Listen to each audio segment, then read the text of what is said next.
This is the CITI Countdown. Spotlight. All right, welcome back. The show is still the CITI Countdown. My name, of course, is Emmanuel Sarpong. Now, after coming close to winning the coveted prize in the music competition some 3 or so years ago, he was spotted by one of the judges of that competition and was immediately signed onto the label owned by the same judge, right? And in 2019, we had rumors of a split, but that didn't happen without some controversy, which led to several attacks on each other's personality. He has, however, made a U-turn in making apologies with every opportunity he gets in the media to right the wrongs he made. YAW BERK, formerly of Highly Spiritual, is here with me in the studio to speak to us on the CITI Countdown. What's up, my brother? Everything cool. What's good? Everything is good. Charlie, yeah, you look up, you clean nice, man. They learn from me. Oh, come on, don't learn from me. Charlie, so we're not going to waste so much time. What have you been up to, first of all? Yeah, so it's been a rough year. 2020, it's from 2019 to 2020 has been rough years. So because of the fact that you made mention of it, me splitting with my previous label, it wasn't a good one, and yeah, it has really downed me, like, I mean, production wise, and, yeah, in my career as well. So I said now 2021, all I'm doing right now is to make sure that I make amends so that I can move on. Yeah. Now, 2019, you said you left the label because you were not being managed well, so to speak, and also you were able to release just 2 songs under the label after a year or so. Do you think it was an issue of quote-unquote jealousy that your other label mates were dropping songs and you weren't? Like I've always said, ever since I started granting interviews based on this apology, if you are young, you don't know some things, and I would say maybe it was because I was young and naive.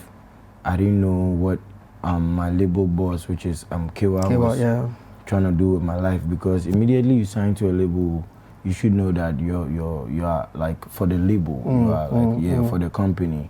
So probably back then I didn't know, but right now as I'm growing, I would say maybe it was to strengthen me, because maybe he saw it that it wasn't my time yet, but maybe as naive as I was, I didn't see that made me rush into making mistakes or whatever. So I think, yeah, it wasn't because of jealousy, but I maybe felt otherwise. But maybe in his intentions was to strengthen me, because he said if you are not being used, you become useless. So yeah, I feel like maybe it was to strengthen me, but since I was naive, I didn't really pay attention to that part. One of the things he actually did say that you were arrogant. Is that true? I wouldn't say anything that my former label boss said was wrong, because he's actually a grown-up than I am. So he knows the temperaments of everybody that was on the label. So maybe obviously what I was doing that made him see me to be arrogant, I didn't know, because I was young and I was just doing my thing. But growing up, I feel like, yeah, there were some things that I was doing that weren't really right, that maybe made him said that. So I think I need to just disease from everything that I was doing wrong and then focus on myself, and yeah. You've reached out to him, I believe, and he hasn't responded. Yes, please. But you've heard his response on the same media houses you've been to, that, I mean, he has forgiven you, but he hasn't seen the need to work with you again. Yeah. But if he does see the need to work with you, he will come through. What are your comments on that? I would say I respect his opinion, because based on what happened, I mean, nobody will take it lightly in this world. Nobody will take it lightly. Me, myself, if it had happened to me, I think like I wouldn't take it lightly. So I don't have any comments on that. I just pray God gives him a change of heart and a change of mind. Yes. All right, so so moving away from that, you are not signed to a label? No, please. So you are managing things yourself? Yes, please. Family, actually. Family. Yes. So you're financing yourself? Yes, please. Your production and so on and so forth. Yes. Your last song was the interlude, what do you call it? The remix. The remix of Independent Lady, yes, right? That was like 5 months ago. Yes, please. Are you feeling the impact? I would say basically, like, the truth is it didn't go far like the original copy that you was did under Kaywa.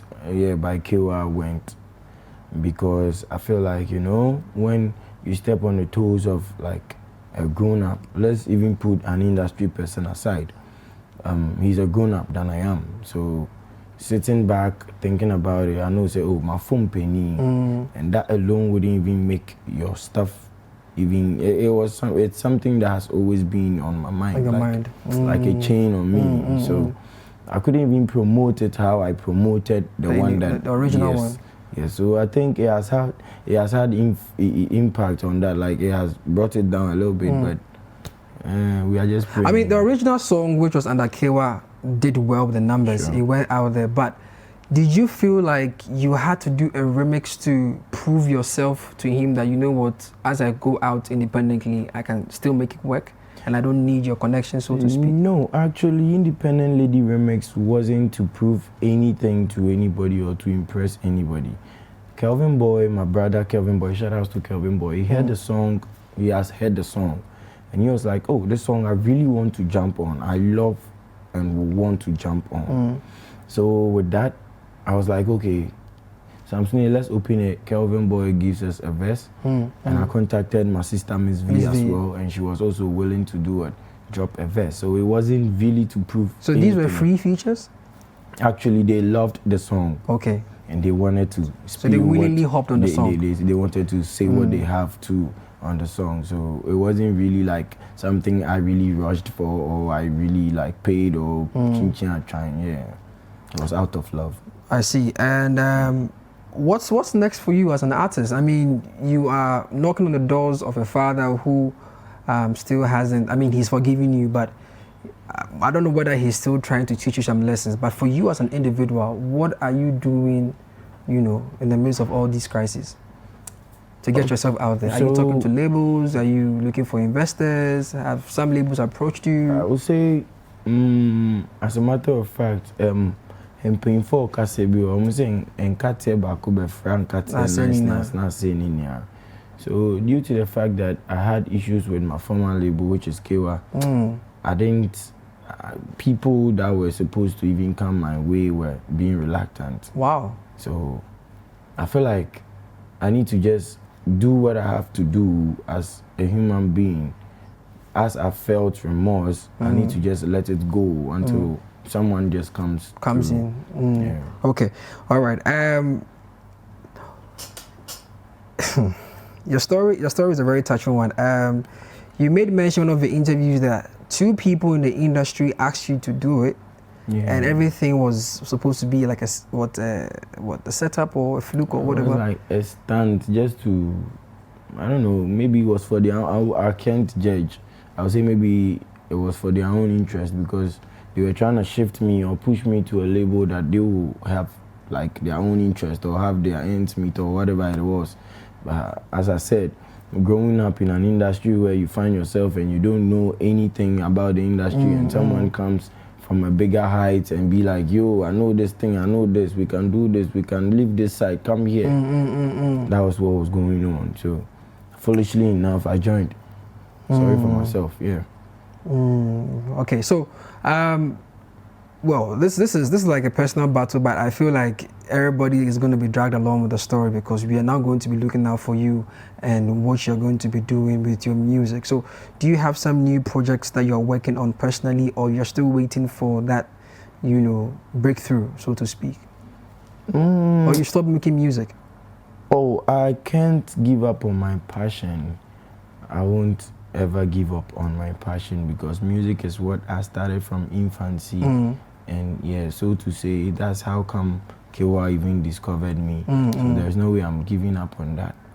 I just want to free myself. And how do you intend to do that?